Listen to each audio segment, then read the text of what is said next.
Well, hello, everyone, and welcome to A Course in Miracles 365. I'm your host, Tomas Garza, and today we have something very hard-hitting for you today. Oh, yes, yeah. A Course in Miracles delivers with absolute truth today, and it delivers with lessons that, well, we frankly get to hear and hopefully want to hear in the world, and we need to hear. And today is in the inspiring and very uplifting, but also very frank, need to hear type category. And we all need this today. So wherever you're joining me from, welcome. We are on lesson 65 of the workbook for students. So I know I've had a number of people join in this live stream in the last few days. So welcome. If you are familiar with the Course in Miracles, we're going through on this live the workbook for students, and we're on lesson 65 today. So if you're familiar with this component of the course, wherever you are, if you're going through it or if you're not, these are really, really, really wonderful, handy and helpful reviews for all of us. Now, if you're not familiar with the Course in Miracles, what this is all about is this is a thought system. It is a self-study curriculum. So contrary to what may be floating around out there in terms of misinformation and misconceptions, this is not a religion in and of itself. It is a self-study curriculum that literally means just that, self-study, meaning you go at your own pace, which does not have to be the pace of this live stream, which takes place every day. So you don't have to do that. You may, because it's self-study, you may continue to practice whatever form of spirituality you currently practice. And I encourage you to do that, do just that. If you have found something that speaks to you and resonates with you, then please continue to do that. One of the beauties of A Course in Miracles is it presents universal spiritual principles, things that apply no matter who you are, where you are, or what your spiritual practice or walk or journey looks like. It applies no matter what. Why? Because it presents absolute truth. And it helps us to train our minds, to attenuate our minds to love, with fear being the opposite of love. And it can enhance, and definitely does enhance, any spiritual practice that you might be engaged in. It gives you a different perspective sometimes, a different eye and a different lens to interpret and see things differently, and ideally to show up in the world differently, to lead differently, to teach differently, and to show up as more loving, as more joyful, happier, more forgiving, more patient. Characteristics that we all desire, that we all want. This is one way that we can experience this in our lives. And it doesn't matter that you believe anything that we're talking about, though if you do, fantastic, right? That's great, but it's not required. All the workbook does as a component of A Course in Miracles is ask us to practice. And every day there is an idea. It's called a lesson. So if you prefer to think of it as an idea, if you think going to school is something that is completely aberrant to you, then that's absolutely fine. They're ideas. They're statements about universal spirituality that apply to everyone, each and every one of us, and we practice them. So this is where we are. If you're just joining us, again, I welcome you. This can be something that will really, really benefit you and your walk. So if you are enjoying these live streams, feel welcome to share them out with your people, with your Facebook friends, with your community, because A Course in Miracles is, in fact, all about community. This lends itself, this particular self-study curriculum, even though it's self-study and Yeah, I can only do my own practice. You can only do your practice individually. It lends itself to community.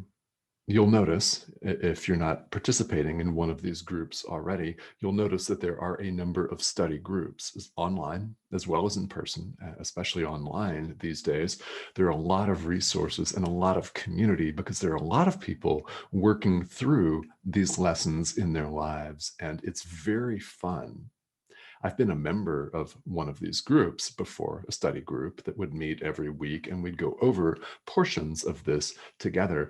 Really quite a lot of fun and very interesting to learn from each other. And the theory behind this, it's totally deliberate on the part of the course because minds are joined. Ultimately, we are, in fact, one, and minds are joined. So why not learn in a community environment? So that may work much better for some of you. So check those out online for sure. Lesson 65 is, as far as these lessons go, kind of a spiritual hard hitter, so to speak.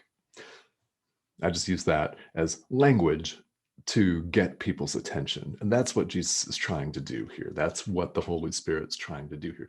Get our attention. Lesson 65, my only function is the one God gave me. My only function. Now, lesson 64, lesson 63 tell us that forgiveness is our function. As the light of the world, and we are the light of the world, forgiveness is our function. My only function is the one God gave me. So, a couple different layers here. Number one is a statement that forgiveness, the function God gave us, is in fact our only function. It's what we're here to do. Also, by saying it's our only function, we're committing to it. And that does imply committing to it above all other perceived functions. Now, we've given ourselves a lot to do in the world, haven't we?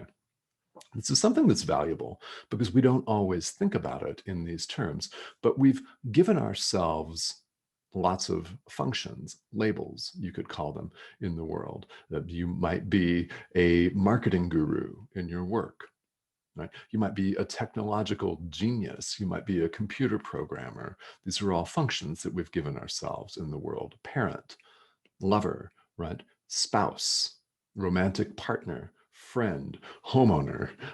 The list goes on. It goes on and on and on. We've given ourselves a lot of functions in the world. Fantastic email checker, right? Copywriter. I mean, you name it. It goes on and on and on and on. None of these functions ultimately matters.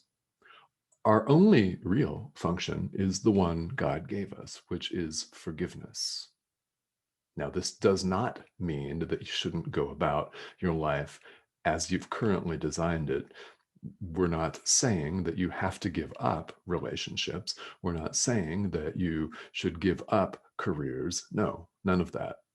Because here in the world, we need things like money, we need relationships, and there are opportunities for us to forgive. We can choose to see the world this way, as a giant living laboratory for our own awakening. Everything that annoys us, that rubs us the wrong way, that angers us, makes us a little bit angry, frustrated, sad, these are all opportunities for us to extend forgiveness as our only function. And again, as we've talked about the last few days here, forgiveness means something different in A Course in Miracles than it does in common parlance. Often when someone forgives somebody in the world, they do it with strings attached, or the one that does the forgiving feels superior. Why? A belief in sin, punishment, and transgression. Someone has offended somebody. This is the way the world sees it, and that deserves punishment. So someone's being extremely generous by extending forgiveness. And often, all too often, you probably know people that have done this to you. The person doing the forgiving holds it against the forgiven.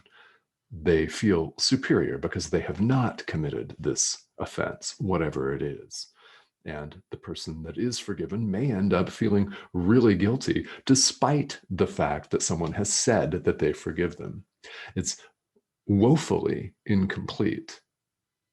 And if it's done that way, as it all too often is in the world, it's not a loving act. The Course in Miracles sees it differently. There is no such thing as sin. Whether you believe that or not, that's all right. Let's just roll with the idea. That's all the workbook is asking us to do, is just roll with it. Take the idea for what it is and practice it. Doesn't matter if you believe it or not. There is no sin. God has no ego to be offended. So in the world, when someone says something or does something, they are either extending love or they are issuing a call for love. Very, very different point of view, different interpretation. They're either extending love or calling for love. So when someone calls for love, the appropriate thing to do is give love. That's forgiveness as it's seen and presented and ideally practiced in A Course in Miracles. It's our function. So how do you feel when you genuinely forgive? I know how I've felt when I've genuinely forgiven. And I also know the road that it took for me to be able to do that, which was long. It was. It was long with a lot of twists and turns and false starts. And well, spiritual practice is like that. Nobody ever said that it's just going to be an instant blinding flash of light. And then boom, you'll always be joyful. I mean, we're all headed there, but most of us have a long road ahead of us, and we're walking it right now. You're walking it right now, or you would not be watching this live stream. You're walking it right now, or you would not have been interested in Enlightened World Network, period.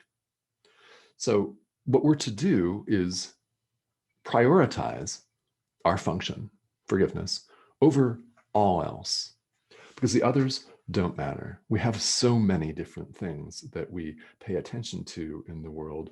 Will they bring us long lasting, and I don't mean just this lifetime, but constant, everlasting happiness, joy, limitlessness that has no opposition and that extends on because it's outside of time? Will all of our randomly assigned functions give us that? No, no, they won't, right? If you think about it, they won't.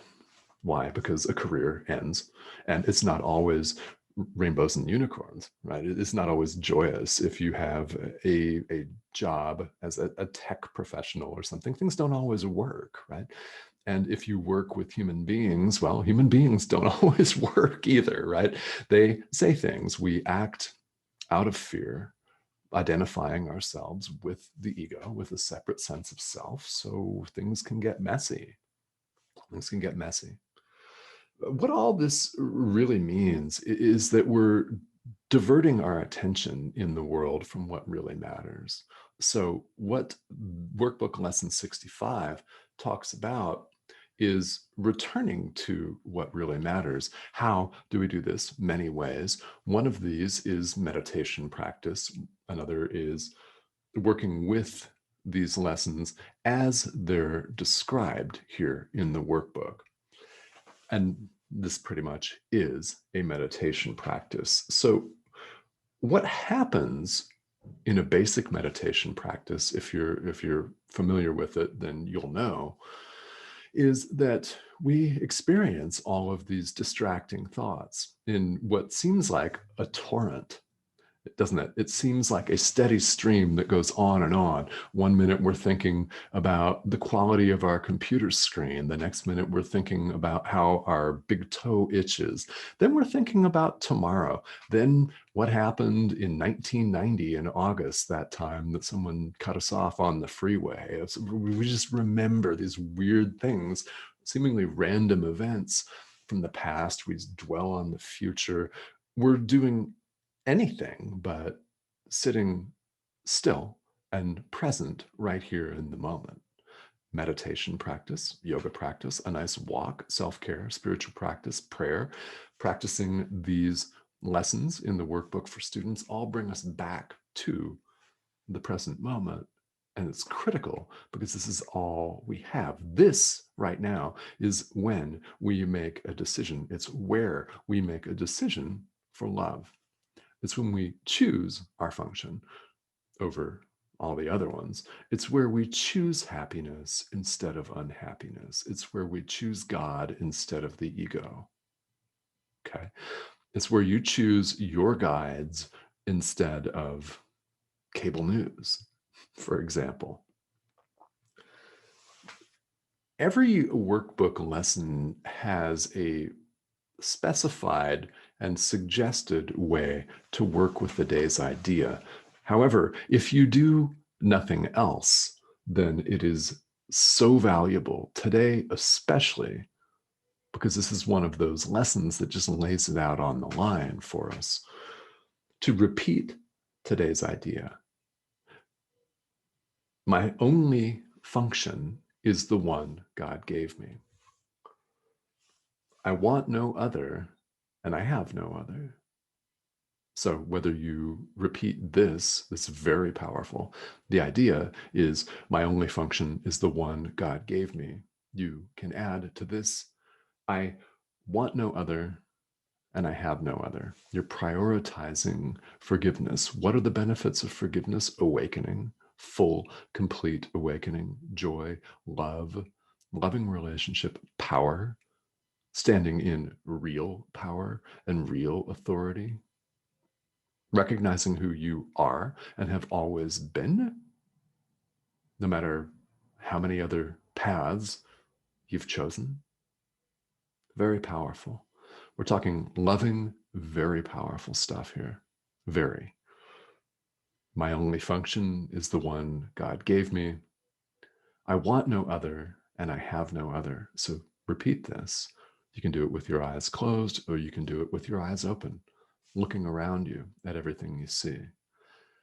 And it's this continued practice that enables us to truly forgive, that enables us to see things, the world, ourselves, other people, all situations in a completely different light, in the light of love and of truth.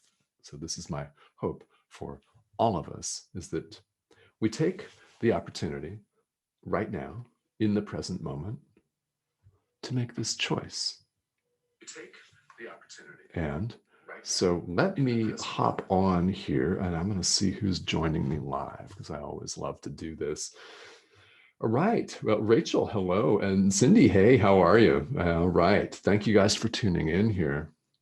So let's read this comment here. This is from Cindy, who's been my guest on the show. Why has she been the guest? Well, she's right across the hall from me. She's my wife, and she's a course student. So let's see what she has to say here. And good morning to you. All right. So forgiveness isn't a natural function of our human minds. Okay. I'm actually on lesson 134, and I felt extremely challenged to practice the lesson around forgiveness this time because the person I'm assuming that you're working with here has made choices that I would never make. Yeah. I'm asked to forgive it and ask myself if I would condemn myself for the same action. I feel I would never do what she did, so it's hard to let go. Okay, this is so juicy, isn't it? Thank you for the comment. Yeah, let's talk about forgiveness in a more concrete sense when we're working with somebody that has made a choice that we find aberrant, that we find unhelpful, wrong, hurtful, whatever it is, right? I actually don't know who you're talking about here. So this is really, really a great question. Thank you. What we do in forgiving is we recognize that this person is issuing a call for love, which is not automatically the easiest thing to do in the moment. Some of these behaviors can be really poor behaviors. I mean, there's no other way to put it than that sometimes.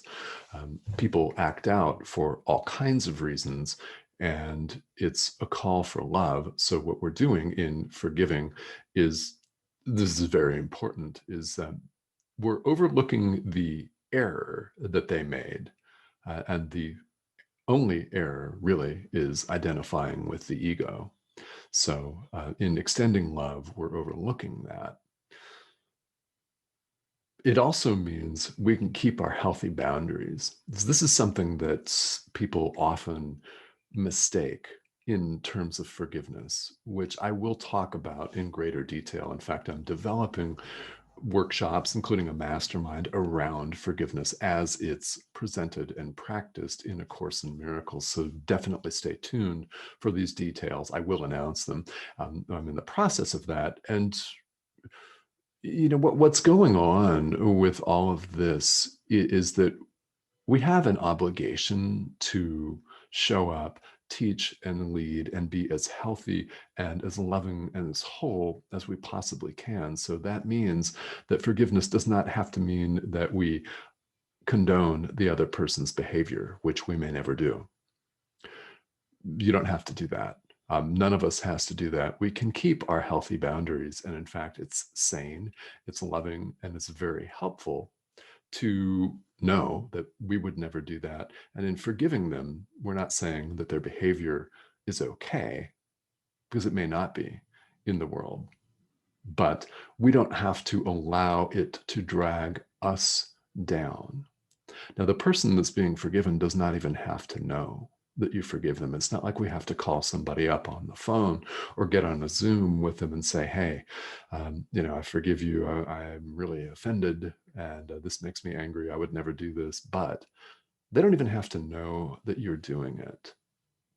So how does this change it for you? Well, it makes you feel relieved. When I've forgiven people that have wronged me, I felt instantly relieved, and they didn't even know I was doing it. So they don't have to. Yeah, it's not like we have to do that. And if you find that someone has behaved so badly or abused you that you're unable to forgive in the moment, that's okay. We start where we are. Start where you are. And please don't forget yourself in this equation. Critically important that we forgive ourselves. So many of us find that very hard. We would rather forgive anyone but ourselves. And I say, okay, what's up with that? Yeah. We cannot leave ourselves out of this. Total forgiveness means total forgiveness. And hello and good morning, everybody that's tuning in here. And yeah, forgiveness can be challenging to start out. The ego hates it, doesn't it? I mean, we're so conditioned and habituated to see ourselves as cut off and striving against people, competing against people for what we presume to be limited resources. And we kind of fight like dogs sometimes when you think about it. Why? Right? Well, we're identifying with the ego. We see ourselves as separate. Therefore, other people seem to be a threat to us. Well, they're not, ultimately. And all we're asked to do is to accept this function. And when we do accept this function, it actually becomes easier. And again, if there are people in your life that you're currently unable to extend forgiveness to, that's okay. That's okay. This is a process. Like I mentioned at the outset, this is not necessarily a blinding flash of light. While that is certainly possible and instantaneous, yeah, it's possible. But most of us don't have that experience, especially right away, where we have to train ourselves and attenuate ourselves to a different way of looking at the world. And this is a different way of looking at the world. So thank you so much, everyone. And Rachel, hello. Thank you. All right. Hi, Rachel. Let me address this. Thank you for joining me. I'm happy you're loving this. This live stream is daily and it bounces around every day. It's at different times. So what I recommend that everyone do is check the show guide on Enlightened World Network's Facebook page. So every day that will be posted and pinned as the first post on the thread that shows the daily guide in Eastern Daylight Time in North America. I can tell you that tomorrow it will be the same time, so 12 o'clock noon Eastern tomorrow. And check that show guide every day. And if you are able to catch it live, fantastic, because I love to interact with all of you live. And if it's the replay, that's fine. Feel welcome to leave comments if you're catching this on the replay. And thank you so much. I'm glad that you're able to tune in and that you're enjoying this. I'm really enjoying sharing this with all of you. And it is really a great honor for me to be able to do that. And it's a lot of fun too. Because who said spirituality had to be totally serious, right? I mean, laughter's great medicine, some of the best. Okay, guys, thank you all for tuning in. This has been A Course in Miracles 365, Awakening to Love, and I'm Tomas Garza. And again, thank you for joining me. I'll see you all again tomorrow.